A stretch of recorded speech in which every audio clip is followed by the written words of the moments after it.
Oi, gente, bom dia, tudo bem com vocês? Gente, vim contar aqui pra vocês algo que aconteceu na minha vida, algo que Jesus fez na minha vida, e eu preciso contar pra vocês, tá?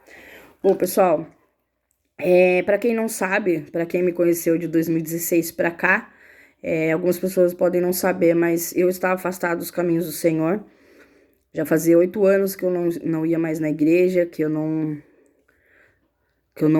congregava, que eu não estava fazendo a vontade de Deus para minha vida, né? Eu conheci Jesus, aceitei Jesus, me batizei nas águas, né? E o Senhor Jesus estava tratando da minha vida de uma forma sobrenatural.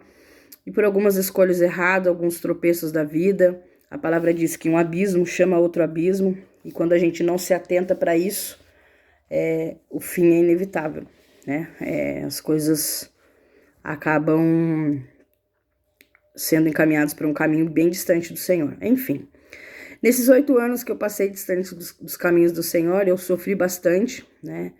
Existiu um grande sofrimento na minha vida, um sofrimento, assim, fora do normal. Eu chorei muito, muito, muito, muito. Algumas pessoas, né, mais íntimas, conhecem, né, um pouco desse sofrimento, mas somente eu mesma, né, que senti sofrimento no coração, sei bem como foi duro, como foi difícil. Depois de 8 anos, né, longe da presença do Senhor, o Espírito Santo sempre ministrou no meu coração de uma forma doce e suave para que eu levasse os meus olhos ao Senhor, voltasse, né, aos caminhos do Senhor. E eu, muito teimosa, relutante, e sempre fingi que não era comigo, fazia a egípcia, né? Enfim. E depois de 8 anos, o Senhor começou a me cercar de tal forma que as coisas começaram a perder o sentido. Nada mais tinha sentido. Os fervos não tinha sentido, beber não tinha sentido, fumar não tinha sentido. Nada tava bom, tava tudo ruim. E eu sabia. Tem um louvor que diz que quem já pisou no Santo dos Santos, em outro lugar não sabe viver. E realmente, em outro lugar, fora da presença do Senhor, a gente não vive, a gente existe, né? Depois que a gente conhece, né, a presença do Senhor, é impossível viver fora desse caminho sem, como que eu posso dizer, sem confessar para si mesmo que não há outro lugar além da presença de Deus que seja bom. Você pode se afastar do Senhor, você pode viver sua vida, Deus te deu livre-arbítrio, né? Mas nada é comparável a estar na presença do Senhor, a estar nos caminhos do Senhor e estar fazendo a vontade do Senhor. A alegria que estar com o Senhor nos proporciona, a alegria de estar trabalhando para Jesus, estar envolvido com Jesus, estar cheio do Espírito Santo, nada nesse mundo, nada, nada, nada se compara a essa alegria. Nada vai substituir essa alegria. Então, gente, vocês me desculpem, meus cachorros, eu não sei editar o vídeo, então vamos lá. Enfim. E o Senhor Jesus começou a me cercar e começou a me cercar de uma forma que tudo começou a perder o sentido. E aos poucos eu comecei a me render, a baixar minha guarda e comecei a ouvir louvores. Aí eu vi algumas pregações e meu pastor, que nunca me abandonou, ele sempre mandava mensagem para mim e a gente sempre conversava e eu falava para ele, eu tô com vontade de ir na igreja. Ele, vem sim, vem. Enfim, e eu ia protelando, até que um dia, se eu não me engano, foi em fevereiro. Se não foi em fevereiro, foi em março. Eu vou descobrir e vou mostrar para vocês. Eu fui no culto. E nesse culto, no momento do apelo, eu me reconciliei com Jesus. Fui lá na frente, me reconciliei com Cristo. E vim embora para casa. Mas, para quem está afastado dos caminhos do Senhor, não é fácil voltar. Voltar é uma tarefa muito difícil, muito mesmo. É mais difícil do que você ir pela primeira vez, né? Há uma guerra espiritual muito grande para que você não volte, né? Enfim, vim para casa, continuei fumando meu cigarro, já nem estava bebendo mais como antes, porque, como eu disse, as coisas começaram a perder o sentido, mas eu continuava fumando. E eu queria parar de fumar cigarro, eu queria endireitar os meus caminhos e, né, seguir a minha vida com Jesus novamente. E tentei por muito tempo parar de fumar, às vezes eu ficava 3 horas, eu falei, eu vou ficar umas 3 horas sem fumar. Aí ficava, mas não aguentava. E eu falei assim, amanhã eu vou tento de novo, amanhã eu tento de novo. E teve um dia até que eu fiquei 3 dias sem fumar. Foi quarta, quinta e sexta. Mas no sábado, às 3 horas da tarde, aconteceu uma coisa que abalou com o meu emocional. Eu não aguentei, fui lá e fumei. E eu ficava frustrada com isso, né? E aí, como, né, eu falei, não é fácil voltar, né, irmãos? E uma batalha espiritual começou e eu comecei a me sentir depressiva, eu comecei a me sentir triste, porque a minha vida, na verdade, irmãos, estava tão bagunçada, mas tão bagunçada, mas bagunçada num nível tão, assim, grande, que eu não conseguia ver, eu achava assim, que, não que eu estava diminuindo o poder de Deus, mas eu achava que não tinha como nem Deus trabalhar, de tão bagunçado que estava, de tão fora do lugar que estava, né? Afinal, foram 8 anos fora da presença do Senhor, 8 anos vivendo a minha vida de acordo com a minha vontade. Então, muita coisa eu baguncei muita coisa, todas as áreas da minha vida estavam bagunçadas, financeira, emocional, tudo estava bagunçado. E aquilo começou a me oprimir, eu comecei a achar que não tinha como, que não... Sabe? E eu comecei a desistir de voltar e comecei a ficar moada, comecei a ficar desanimada. Aí eu ia só no domingo, aí comecei a não ir um domingo sim, um domingo não. E aparecer raras vezes na igreja. E sei que nas últimas 2 semanas, antes do dia 29 de maio, eu tava tão triste, mas tão triste, tão destruída emocionalmente, tão acabada, que eu realmente tava existindo mesmo. E eu só não desistia de tudo porque, claro que Deus jamais permitiria isso, mas eu tenho meus boletos para pagar, eu tenho meu trabalho, eu não podia simplesmente, eu não vou trabalhar hoje. Eu tenho meu filho para criar, né, que depende de mim. Ele tem 13 anos, mas ele depende de mim, né? Mas a minha vontade era de fechar a porta do quarto, a janela, apagar a luz e ficar ali, o dia inteiro chorando. Irmãos, não é porque eu voltei para os caminhos do Senhor que eu estava triste. Eu estava triste porque minha vida estava bagunçada. Eu estava triste porque tá tudo desarrumado, tava tudo fora do lugar. Tava tudo um caos. Entende? O meu emocional estava em cacos, moído, né? E uma tristeza dominou meu coração, uma tristeza tão grande. Eu até mandei mensagem para uma irmã dizendo que a minha vida não estava fazendo sentido, sabe? Minha vida que eu tava sem vontade de viver, e era exatamente isso que eu tava sentindo no meu coração. Enfim, aí quando foi no dia 29 de maio, né? O pastor já tinha me colocado no grupo do WhatsApp da igreja e ele mandou uma foto, alguém mandou lá da igreja, com o culto que ia ter no domingo. No sábado eu poderia ter ido no culto, não fui, porque eu tava desanimada, triste, abatida. E aí no sábado eu fui na igreja, não fui na igreja, né? No domingo, eu falei assim, eu vou na igreja. Eu falei, quer saber, eu não vou não.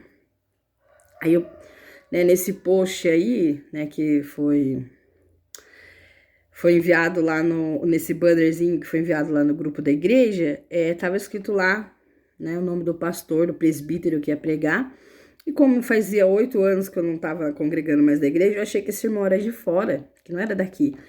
E aí, imediatamente, eu falei assim, eu vou na igreja. E aí, imediatamente, veio uma seta na minha mente. Agora que é um irmão de fora, você vai, né? Não sei o quê. Falando, agora pregador de fora, você vai. Eu falei assim, quer saber? Eu vou no outro, que é melhor, né? Porque pra evitar esse negócio na minha mente, eu vou no outro. Aí tá bom. Daí quando foi 15 para 7, eu falei, quer saber? Eu vou hoje. Eu já tinha tomado banho. E aí eu peguei, troquei de roupa, fui. Chamei um Uber, acendi um cigarro, tô fumando um cigarro lá, até o Uber chegar e fui pro culto. Cheguei lá no culto, irmão, arrastada. Eu não sentia nada. Não tinha nada espiritual dentro de mim, só uma dor, um vazio, mas um vazio. Eu era o próprio vazio, entendeu? Não tinha um vazio dentro de mim. Eu era o vazio, entendeu? E aí sentei lá na frente e comecei a chorar, e o louvor rolando, e eu não conseguia nem louvar, e chorar, e chorar, e chorar. E aí o irmão pegou, subiu no altar, pegou o microfone e começou a ministrar a palavra do Senhor. E começou a ministrar, e Deus começou a falar comigo de uma forma tão poderosa, e Deus foi trabalhando no meu coração de uma forma tão poderosa, e Deus foi revelando as coisas de uma forma tão poderosa e tão perfeita, e tudo que ele dizia era que eu era escolhida, e tudo que ele dizia era que através da minha vida ele ia salvar a minha família, que através da minha vida muitos chegariam a Jesus, e que nós somos alimentadores do altar, que embora esteja doendo, que nós não podemos perder a fé, que nós não podemos desistir, que nós temos que orar, que nós temos que buscar, que nós temos que o fogo nunca se apaga, que a gente tem que se manter firme, que a gente tem que ser forte, que a gente tem que seguir em frente, independente de todas as dores. E aquilo foi despertando no meu coração, e Deus foi movendo no meu coração, sabe? Quem conhece o que eu tô falando, sabe do que eu tô falando. E aquilo foi movendo no íntimo do meu coração de uma forma tão especial. E Deus foi arrancando toda a tristeza, toda a dor, e foi colocando no meu coração o que é a verdade sobre mim. Não aquilo que eu pensava, não que eu pensava que estava tudo bagunçado, que não tinha mais jeito, que já foi 8 anos, que não vai dar, que não ia conseguir, que eu estava tentando, mas que não dava mais certo, que não era mais o tempo. Mas Deus estava falando tudo ao contrário, que Ele me amava, que eu sou escolhida, que Ele me chamou, que vai dar sim, que eu tenho que seguir em frente, que eu tenho que insistir, que eu tenho que persistir, que eu tenho que buscar. Não desista, porque eu não desisti de você. E o mover de Deus foi tão tremendo no momento daquela pregação, e eu me entreguei, e quando eu fui ver, eu estava cheia, transbordante do amor de Deus. E o amor de Deus me tocou de uma maneira assim tão surreal, é indescritível. Aquele culto acabou e eu vim embora para casa. E todas as vezes que eu ia no culto, que eu chegava em casa, a primeira coisa que eu fazia era acender um cigarro, porque eu ainda não estava liberta, e na minha cabeça eu vou conseguir, eu vou parar de fumar uma hora eu vou conseguir. E por muitas vezes, como eu disse, eu falhei miseravelmente tentando parar de fumar, né? Quem fuma, quem tem esse vício, sabe como é difícil, né? Não é impossível, né? Mas é difícil. Enfim, quando eu cheguei do culto, eu tinha 1,5 maço de cigarro. Aí eu pensei assim, vou acender um cigarro. Só que, na hora que eu falei vou acender um cigarro, eu comecei a me lembrar não, porque aquele culto ainda estava dentro de mim. O culto estava acontecendo ainda. O irmão deu o Pai de Deus lá, mas o culto estava acontecendo dentro do meu coração ainda. E aí eu falei assim, não vou acender um cigarro, eu me recuso a acender um cigarro e perder essa bênção, essa comunhão tão gostosa que tá acontecendo. E aí eu não fumei. Cheguei aqui, era umas quase 10 horas da noite, e aí eu não fumei. E aí quando foi na segunda-feira, eu levantei, fui trabalhar, modo de dizer, né, que eu trabalho dentro do meu quarto. Levantei, liguei o computador, trabalhei e não fumei. Aí na terça-feira eu não fumei. Irmãos, o que foi impressionante nisso é que eu não lutei contra o vício. A partir desse momento, eu não tive mais vontade de fumar. É como se Deus... Deus arrancou de dentro de mim o vício de fumar. Eu não fiquei com ansiedade, eu não fiquei com crise, como eu estava tendo quando eu estava tentando parar por minhas forças. Deus me mostrou ali que quando Ele faz, é diferente. Deus me ensinou ali que quando é Ele que faz, é diferente, é totalmente diferente. Porque quando era eu que estava tentando fazer, eu falhei miseravelmente. Eu ficava nervosa, eu ficava confusa, eu ficava, sabe, parecia que eu tava com TPM, que eu tava sufocada, e eu ficava, sabe, ai, mais 10 minutos, Joyce, sem fumar, mais 10, mais 15, ai meu Deus, e era horrível. porque eu estava fazendo com as minhas mãos, mas quando Deus faz é diferente. E é exatamente isso que eu experimentei. Além dele me libertar desse vício, ele me ensinou uma lição. Quando ele faz é diferente, quando ele coloca a mão é diferente. E ele não faz pela metade. Entendeu? Então eu não tive abstinência, eu não tive crise de ansiedade, eu não roía minha unha, eu não comia além da conta, eu não perdi o sono, eu não fiquei estressada. Eu simplesmente não tive mais vontade de fumar. É como se eu nunca houvesse fumado na minha vida. Vocês entendem? O trabalhar de Deus, ele é tão tremendo, ele é tão maravilhoso, é inexplicável. A gente só entende quando a gente sente, quando a gente vivencia esse amor, esse cuidado do Senhor Jesus. Então, irmãos,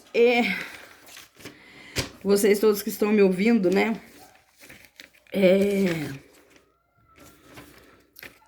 O Senhor Jesus, ele nos ama de uma forma incondicional. Isso é inegável. Independente do que eu e você façamos, ele continua nos amando. Se eu e você acreditamos nele, ele continua nos amando. Se eu e você pecamos, ele continua nos amando. Se eu e você rejeitamos ele, ele continua nos amando. O amor dele não depende daquilo que eu e você fazemos. O amor dele é dele por nós e pronto, acabou. Não há nada que eu e você possamos fazer que possa diminuir o amor de Jesus por nós. Nada. E Jesus, ele quer transformar as nossas vidas. Jesus, ele quer mudar a nossa sorte. Jesus, ele quer transformar o seu pranto em riso, a sua tristeza em alegria. Ele quer preencher todo o vazio que existe dentro do seu coração. Jesus tem o tamanho certo do vazio que tem dentro do seu coração. Eu ouvia isso e eu não entendia, mas é exatamente assim. Pela segunda vez, eu estou vivenciando isso, né? Então, mas Jesus, ele não invade a vida de ninguém. Jesus, ele não vai entrar na sua vida e fazer o que... Não, ele quer ser convidado. E quando ele for convidado, ele vai transformar o seu querer, ele vai transformar a sua vontade, ele vai cuidar de você, ele vai te mostrar. Jesus é o caminho, a verdade e a vida. O Espírito Santo de Deus, ele nos consola. O Espírito Santo de Deus leva ao Pai as nossas orações com gemidos inexprimíveis. O Espírito Santo de Deus é aquele que nos convence do pecado, é aquele que nos faz sentir esse amor de Deus que é tão sublime sobre as nossas vidas. E Jesus, ele está à sua porta, pedindo para entrar, pedindo para fazer morada no seu coração. Então, que você possa abrir a porta do seu coração, abrir a porta da sua vida para Jesus. E deixa ele entrar e deixa ele transformar a sua vida. Porque Deus tem grandes coisas para fazer na sua vida. E esse vídeo, principalmente para aquelas pessoas que já esteve nos caminhos do Senhor e se afastaram, independente do motivo. Que você entenda que Jesus realmente está de braços abertos esperando por você. Que a parábola do filho pródigo, ela é verdadeira, como toda a palavra do Senhor. O Pai, ele te espera para te abraçar. O Pai, ele te espera com o mesmo amor de quando, no dia que você saiu. E a bênção do Senhor sobre a sua vida será transbordante. Não é fácil voltar para os caminhos do Senhor, mas Jesus vai te ajudar. Se você persistir, porque a gente vai arrastado. Não existe nada de espiritual em nós. A gente vai pelo racional. Você tem que ir pelo racional. Falar, eu preciso disso e é isso que eu preciso fazer. E depois, com a nossa insistência, com a nossa persistência, as coisas vão acontecendo, vão se moldando e você começa a unir o racional com o espiritual e as coisas vão se transformando e tudo vai voltando no seu devido lugar. E realmente a glória da segunda casa será melhor do que a primeira. Gente, Por hoje é só, né? Eu queria muito compartilhar isso com vocês, né? O Espírito Santo, ele já ministrou no meu coração faz tempo já para eu gravar esse vídeo, né? Contando para vocês como que foi, né? Que Deus me libertou, como que foi que Jesus me aceitou de volta, né? E Sei que vocês estão ouvindo o barulhinho de papel aí, são as minhas escrituras. Dia 29 de maio, né, eu escrevi assim, que foi o dia em que Deus soprou o fôlego de vida na minha vida novamente, né? Foi o dia que o Senhor Jesus, através da palavra, através da ministração, não foi através do louvor, não foi através das oportunidades, foi através da palavra. A palavra do Senhor que foi ministrada. Deus falou no meu coração de uma maneira sobrenatural.